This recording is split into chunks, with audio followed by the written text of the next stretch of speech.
సమరం న్యూస్ ఛానల్కు స్వాగతం. ఈనాటి ముఖ్యాంశాలు: నీట్ అవకతవకలపై దర్యాప్తు ముమ్మరం, బీహార్ గుజరాత్లకు సిబిఐ, అమెరికాలో కాల్పులు, బాపట్ల జిల్లా యువకుడి మృతి, 7గురికి ప్రాణదానం, సునాక్ ఎదురీత, విజయవంతమైన పుష్పక్ ప్రయోగం, షారుఖ్ సరసన సమంత, ఒకేసారి 2 చిత్రాలతో అలరించనున్న నాని, ఏయూలో ప్రసాదరెడ్డి ప్రైవేట్ సైన్యం, అమెరికాలో భారీ వర్షాలు, దక్షిణాఫ్రికాపై భారత్ క్లీన్ స్వీప్, జీర్ణ వ్యవస్థ పనితీరుని మెరుగుపరిచే చియా సీడ్స్. ఈరోజు వార్తలను చూద్దాం. నీట్ అవకతవకలపై దర్యాప్తు ముమ్మరం. వైద్య విద్య కోర్సుల్లో ప్రవేశాల కోసం నిర్వహించిన నీట్ పరీక్షలో అవకతవకలపై సిబిఐ దర్యాప్తును ముమ్మరం చేసింది. ఆదివారం ఎఫ్ఐఆర్ నమోదు చేసింది. కేంద్ర విద్యాశాఖ సూచనల మేరకు నీట్లో అక్రమాలపై సిబిఐ పూర్తిస్థాయి విచారణ జరపనుంది. అలాగే బీహార్లో పేపర్ లీక్, పలుచోట్ల విద్యార్థులు సమయం కోల్పోయారంటూ వారికి గ్రేస్ మార్కులు కలపడం వంటి అంశాలపైన సమగ్రంగా దర్యాప్తు చేయనుంది. ఎఫ్ఐఆర్లో నిందితులను గుర్తు తెలియని వ్యక్తులుగా పేర్కొంది. మరోవైపు నీట్ అక్రమాలకు సంబంధించి మహారాష్ట్రలోని లాతూర్లో ప్రైవేట్ కోచింగ్ సెంటర్ నిర్వహిస్తున్న 2 ఉపాధ్యాయులను పోలీసులు విచారించారు. నీట్ యూజీ మే నెల 5వ తేదీన దేశవ్యాప్తంగా 4750 కేంద్రాల్లో జరిగింది.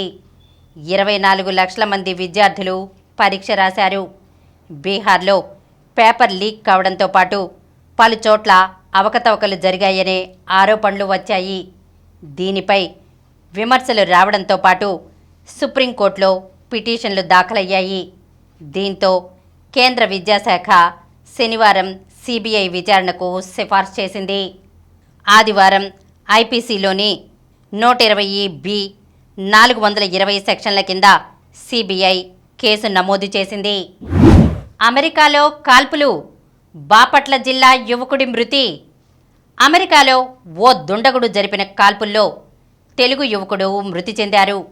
బాపట్ల జిల్లా కర్లపాలెం మండలం యాజలికి చెందిన దాసరి శ్రీనివాసరావు, ధనలక్ష్మిల కుమారుడు గోపీకృష్ణ. బీటెక్ చదివిన ఆయన ఉద్యోగం నిమిత్తం 8 నెలల క్రితం అమెరికా వెళ్లారు. టెక్సాస్ రాష్ట్రం దాలస్లోని ఓ సూపర్ మార్కెట్లో పనిచేస్తున్నారు. భారత కాలమానం ప్రకారం శనివారం మధ్యాహ్నం గోపీకృష్ణ కౌంటర్లో ఉండగా ఓ దుండగుడు తుపాకీతో అతడిపై కాల్పులు జరిపాడు. తీవ్ర గాయాలవడంతో ఆసుపత్రికి తరలించగా చికిత్స పొందుతూ గోపీకృష్ణ మృతి చెందారు. ఈ విషయం తెలియడంతో కుటుంబ సభ్యులు కన్నీరు మున్నీరుగా విలపిస్తున్నారు. మృతుడికి భార్య ప్రవల్లిక, 1 ఏడాది కుమారుడు రిషిత్ ఉన్నారు. 7గురికి ప్రాణదానం.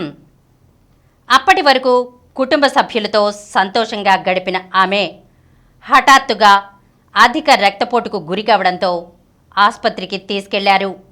అక్కడ పరీక్షించగా ఆమె మెదడులోని రక్తనాళాలు చిట్లిపోయాయని తేలడంతో బ్రెయిన్ డెడ్గా వైద్యులు ధృవీకరించారు. ఈ అనూహ్య పరిణామంతో విషాదంలో మునిగిపోయిన కుటుంబ సభ్యులు తమ బాధను గుండెలో దిగమింగుకున్నారు. ఆమె అవయవాలను దానం చేయాలని నిర్ణయించుకున్నారు. ఈ క్రమంలోనే పెనమలూరు మండలం పోరంకి క్యాపిటల్ ఆసుపత్రిలోనే జీవన్ దాస్ను సంప్రదించారు. ఆమె చనిపోయినా కూడా మరో 7గురికి ప్రాణదానం చేసి స్ఫూర్తిగా నిలిచారు. కృష్ణా జిల్లా గుడివాడ నాగవరపాడుకు చెందిన మైనపు ధనలక్ష్మి, యేసుబాబులు భార్యాభర్తలు కాగా భర్త ఓ ప్రైవేట్ పాఠశాలలో సెక్యూరిటీ గార్డుగా పనిచేస్తున్నారు. వారికి ఆనంద్ కుమార్, అశోక్ కుమార్ అనే 2 కుమారులు ఉన్నారు.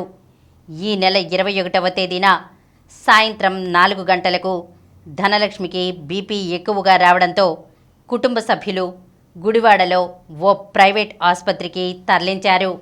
అక్కడ బీపీ పరీక్షించగా 270గా నమోదైంది. వైద్యులు సిటీ స్కాన్ తీసి పరిశీలించగా మెదడులోని నరాలు చిట్లిపోయాయని తేలింది. దీంతో ఆమెను విజయవాడ తీసుకెళ్లాలని సూచించగా హుటాహుటీన పోరంకి క్యాపిటల్ ఆసుపత్రికి తరలించారు. అక్కడ కూడా పరిస్థితి చేజారడంతో 22వ తేదీ ఉదయం బ్రెయిన్ డెడ్గా వైద్యులు ప్రకటించారు.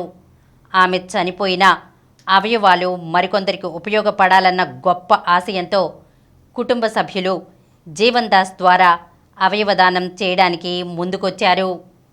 23వ తేదీ ఉదయం క్యాపిటల్ ఆసుపత్రి ఎండి మన్నే హరీష్, ఆసుపత్రి వైద్యులు పవన్ త్రివేదుల ఆధ్వర్యంలో అవయవాల తరలింపు ప్రక్రియ చేపట్టారు. ఓ కిడ్నీ క్యాపిటల్ ఆసుపత్రికి, మరో కిడ్నీ, లివర్ మణిపాల్ ఆసుపత్రికి, ఊపిరితిత్తులు చెన్నై గ్లోబల్ ఆసుపత్రికి, గుండె చెన్నై ఎంజీఎం ఆసుపత్రికి, కళ్ళు ఎల్వి ప్రసాద్ ఆసుపత్రికి గ్రీన్ ఛానల్ ద్వారా ప్రత్యేక అంబులెన్స్లలో తరలించారు.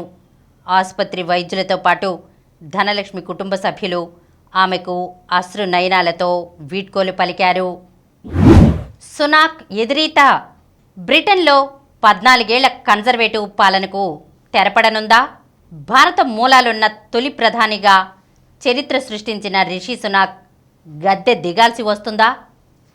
అవుననే అంటున్నాయి ఒపీనియన్ పోల్స్. షెడ్యూల్ ప్రకారం ఏడాది చివరిదాకా ఆగితే తన ప్రభుత్వంపై ప్రజల్లో పెరుగుతున్న అసంతృప్తి తారాస్థాయికి చేరి ఓటమి ఖాయమనే భావనతో రిషి అనూహ్యంగా జూలై 4న ముందస్తు ఎన్నికలకు వెళ్లాలని నిర్ణయం తీసుకున్నారు. అయినా పెద్దగా ప్రయోజనమేమీ ఉండకపోవచ్చునని సర్వేలంటున్నాయి. విపక్ష లేబర్ పార్టీ భారీ మెజార్టీతో అధికారంలోకి వస్తుందని పేర్కొంటున్నాయి. స్వయానా రిషి కూడా ఎదురీదుతున్నారని, సొంత పార్లమెంటు స్థానాన్ని కూడా కోల్పోవచ్చని సావంత పోల్ పేర్కొంది. అదే జరిగితే సొంత పార్లమెంటు స్థానంలో ఓడిన తొలి సిట్టింగ్ ప్రధానిగా బ్రిటన్ చరిత్రలో రిషి నిలిచిపోతారు. విజయవంతమైన పుష్పక్ ప్రయోగం. పునర్వినియోగానికి అవకాశం ఉండే అంతరిక్ష వాహనం పుష్పక్ను ఇస్రో 3వసారి ప్రయోగించి పనితీరును సమీక్షించింది.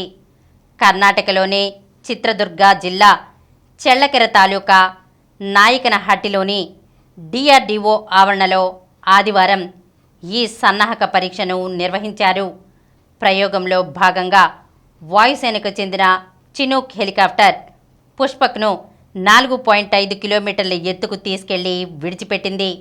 స్వయంచాలిత వ్యవస్థల ద్వారా రన్వేను కనుగొన్న పుష్పక్ నిర్దేశిత ప్రదేశంలో సురక్షితంగా దిగింది. రన్వేపై తొలుత దాని వేగం గంటకు 300 కిలోమీటర్లు ఉండగా పారాచూట్ సాయంతో 100 కిలోమీటర్లకు వేగాన్ని కుదించుకుంది. అనంతరం బ్రేకులు ఉపయోగించుకుని నిశ్చల స్థితికి చేరుకుంది. పుష్పక్ చివరి సన్నాహక ప్రయోగం విజయవంతమైందని ఇస్రో ఓ ప్రకటనలో తెలిపింది. షారుఖ్ సరసన సమంత మా ఇంటి బంగారంగా ప్రేక్షకులను అలరించేందుకు సిద్ధమవుతోంది సమంత. దక్షిణాది చిత్ర పరిశ్రమలో టాప్ నటిగా వెలుగొందుతున్న ఈ భామ త్వరలో ఓ పూర్తిస్థాయి చిత్రంతో బాలీవుడ్లోకి అడుగుపెట్టనున్నట్లు తెలుస్తోంది. అగ్ర కథానాయకుడు షారుఖ్ ఖాన్ హీరోగా ప్రముఖ దర్శకుడు రాజ్ కుమార్ హిరానీ డంకీని తెరకెక్కించిన సంగతి తెలిసిందే. ఇప్పుడు ఇదే కాంబినేషన్లో మరో సినిమా పట్టాలెక్కనున్నట్లు సమాచారం. షారుఖ్ సరసన నటించేందుకు సమంతను ఎంపిక చేసినట్లు తెలుస్తోంది. దేశభక్తి నేపథ్యంలో యాక్షన్ కథాంశంతో రూపొందనున్న ఈ సినిమాలో నటించేందుకు సమంత ఆసక్తి చూపిస్తున్నట్లు సన్నిహిత వర్గాల్లో చర్చ జరుగుతోంది. ఒకేసారి 2 చిత్రాలతో అలరించనున్న నాని ఈ ఆగస్టులో సరిపోదా శనివారంతో ప్రేక్షకుల్ని పలకరించనున్నారు కథానాయకుడు నాని. దీని తర్వాత ఆయన దసరా ఫేమ్ శ్రీకాంత్ ఓదెలతో ఓ సినిమా చేసేందుకు సమాయత్తమవుతున్నారు. అయితే ప్రస్తుతం సినీ వర్గాల సమాచారం ప్రకారం నాని ఈ చిత్రంతో పాటే హిట్ 3ని కూడా పట్టాలెక్కించాలన్న ఆలోచనలో ఉన్నట్లు తెలిసింది. ఇది ఆయన సొంత నిర్మాణ సంస్థ వాల్ పోస్టర్ సినిమా పతాకంపై నిర్మించనున్నారు. ఏయూలో ప్రసాదరెడ్డి ప్రైవేట్ సైన్యం. ఆంధ్ర విశ్వవిద్యాలయంలో వీసీ ప్రసాదరెడ్డి తన కోసం ప్రత్యేకంగా ఓ సైన్యాన్ని ఏర్పాటు చేసుకున్నారు. ఆయన ఇన్ఛార్జ్ వీసీగా బాధ్యతలు చేపట్టిన కొద్ది రోజుల్లోనే రాష్ట్రంలో ఏ వర్సిటీలోనూ లేని విధంగా చీఫ్ సెక్యూరిటీ ఆఫీసర్ పదవిని సృష్టించారు. అందులో విశ్రాంత పోలీస్ అధికారి మొహమ్మద్ ఖాన్ను నియమించారు. ఉన్నత విద్యా సంస్థల్లో మౌలిక సదుపాయాల కల్పనకు కేంద్ర ప్రభుత్వం రాష్ట్రీయ ఉచిత శిక్ష అభియాన్ కింద అందిస్తున్న నిధుల నుంచి ఆయనకు ప్రతి నెల ₹1,00,000 వరకు జీతం చెల్లిస్తున్నారు. ఈ నిర్ణయంపై అప్పట్లో పెద్ద ఎత్తున విమర్శలు వ్యక్తమయ్యాయి. సదరు విశ్రాంత పోలీస్ అధికారి సుమారు 3 ఏళ్లుగా ఆ పదవిలో ఉన్న భయంతో నోరు మెదపని వారు ఇప్పుడు ప్రభుత్వం మారడంతో ధైర్యం చేసి ముందుకొస్తున్నారు. వర్సిటీలో అక్రమాలకు పాల్పడుతున్న ఆయనపై విచారణ చేసి చర్యలు తీసుకోవాలని విశ్రాంత ఆచార్యులు, విద్యార్థులు, ఉద్యోగులు డిమాండ్ చేస్తున్నారు. అమెరికాలో భారీ వర్షాలు. ఎడతెరిపిగా కురుస్తున్న భారీ వర్షాలతో అమెరికాలో అయోవా రాష్ట్రం అతలాకుతలమైంది. వర్షపు నీటిలో మునిగి రహదారులు కనిపించకుండా పోయాయి. ఇళ్లు నీట మునగడంతో జనం సురక్షిత ప్రాంతాలకు తరలిపోతున్నారు. జలదిగ్బంధంలో చిక్కుకుపోయిన వారిని హెలికాప్టర్ సాయంతో రక్షించేందుకు ప్రభుత్వం రంగంలోకి దిగింది. పడవల్లో జనాలను వేరే చోట్లకు తరలిస్తున్నారు. అయోవా రాష్ట్రంలోని సియాక్స్ కొంటీలోని ర్యాక్ వ్యాలీ జనావాసం మొత్తం జలమయమైంది. 21 కౌంటీల్లో అత్యవసర పరిస్థితిని విధించారు. దక్షిణాఫ్రికాపై భారత్ క్లీన్ స్వీప్. స్మృతి మంధానా అదరగొట్టింది. అద్భుతమైన ఫామ్ను కొనసాగించిన ఈ ఓపెనర్ మరో మేటి ఇన్నింగ్స్ ఆడడంతో దక్షిణాఫ్రికాతో 3వ వన్డేలో ఘనంగా నెగ్గిన భారత మహిళల జట్టు సిరీస్ను 3-0తో క్లీన్ స్వీప్ చేసింది. ఆదివారం హర్మన్ ప్రీత్ బృందం 6 వికెట్ల తేడాతో సఫారీ జట్టును ఓడించింది. మొదట దక్షిణాఫ్రికా 8 వికెట్లకు 215 పరుగులకే పరిమితమైంది. Captain Laura Wolvaardt top scorer. Player of the match Deepti Sharma, Arundhati Reddy ప్రత్యర్థిని కట్టడి చేశారు. ఛేదనలో స్మృతి మెరుపులతో భారత్ 40.4 ఓవర్లలో 4 వికెట్లే కోల్పోయి లక్ష్యాన్ని అందుకుంది. హర్మన్ ప్రీత్ కౌర్ రాణించింది. సిరీస్లో 3 మ్యాచ్ల్లో 343 పరుగులు చేసిన స్మృతికి player of the series award లభించింది. 2 జట్ల మధ్య ఏకైక టెస్టు చెన్నైలో శుక్రవారం ఆరంభం కానుంది. జీర్ణ వ్యవస్థ పనితీరును మెరుగుపరిచే చియా సీడ్స్. చియా గింజల్నే మెక్సికన్ సీడ్స్ అని అంటారు. వీటిల్లో ఫైబర్, ఒమేగా 3 సమృద్ధిగా ఉండి వ్యాధి నిరోధకతను పెంచుతాయి. ఈ గింజలు జిగురుగా ఉండటం వల్ల ఎక్కువగా స్మూతీలు, సాధారణ ఫుడ్డింగ్లను చిక్కబరచడానికి వాడతారు. అయితే వీటికంటే ఖరీదు తక్కువగా ఉండే సబ్జా గింజల్ని ప్రత్యామ్నాయంగా ఎంచుకోవచ్చంటారు నిపుణులు. ఇందులో ఎక్కువ ప్రోటీన్లు, తక్కువ క్యాలరీలు ఉంటాయి. ఇవి మన శరీరానికి అవసరమైన శక్తిని ఇస్తాయి. ఈ గింజల్లో ఐరన్, ఫైబర్లు పుష్కలంగా ఉండటం వల్ల జీర్ణ వ్యవస్థ పనితీరుని మెరుగుపరుస్తాయి. ఇప్పుడు కొన్ని సంక్షిప్త వార్తల్ని చూద్దాం. నేటి నుంచి పార్లమెంట్. ఈరోజు రేపు లోక్సభ సభ్యుల ప్రమాణ స్వీకారం. బుధవారం స్పీకర్ ఎన్నిక. ఉభయ సభలను ఉద్దేశించి గురువారం రాష్ట్రపతి ప్రసంగం. Aussies versus Bharat. రేపు తెల్లవారుజామున బంగ్లాదేశ్ వర్సెస్ ఆఫ్ఘనిస్తాన్. సూపర్ 8 పోరులో ఆస్ట్రేలియాకు ఆఫ్ఘనిస్తాన్ షాక్. ఆస్ట్రేలియాపై ఆఫ్ఘనిస్తాన్ అద్భుత విజయం. అమెరికాపై ఘన విజయంతో ప్రపంచ కప్ సెమీస్కు ఇంగ్లాండ్. చరిత్ర సృష్టించిన శ్రీజ. భారత టేబుల్ టెన్నిస్ సంచలనం ఆకుల శ్రీజ చరిత్ర సృష్టించింది. WTT కంటెండర్ సింగిల్స్ టైటిల్ గెలిచిన మొట్టమొదటి భారత టీటీ ప్లేయర్గా రికార్డు నమోదు చేసింది.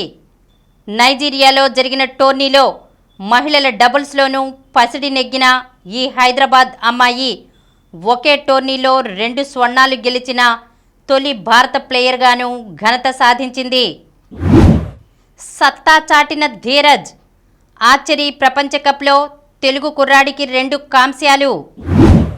విండీస్కు షాక్. సెమీస్కు South Africa. T20 WC super 8 మ్యాచ్లో ఆతిథ్య వెస్టిండీస్పై సౌత్ ఆఫ్రికా గెలిచింది. 2 గ్రూపుల నుంచి 2 జట్లు సెమీస్ చేరే అవకాశం ఉండడంతో గ్రూప్ 2 నుంచి నిన్న ఇంగ్లాండ్, తాజాగా సౌత్ ఆఫ్రికా సెమీస్లో బెర్త్ ఖరారు చేసుకున్నాయి. మరిన్ని వార్తా విశేషాలతో రేపటి సమరం న్యూస్ ఛానల్లో మళ్ళీ కలుద్దాం.